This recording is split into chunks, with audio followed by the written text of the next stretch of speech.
दादांचा मृत्यू झाल्यानंतर त्यांचा मृतदेह दादरच्या रमा निवासामध्ये आणण्यात आला. त्यावेळी एकटा जीवच्या लेखिका अनिता पाध्येही तिथे होत्या.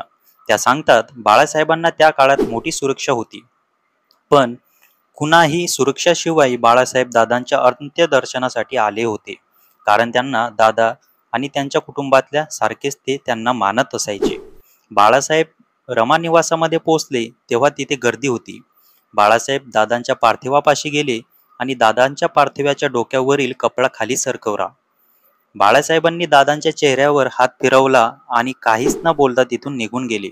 बाळासाहेब भावनिक झाले होते. महाराष्ट्रातील धडाडीचा नेता आपल्या मित्राबाबत किती हळवा होता हे त्यावेळी दिसून आले.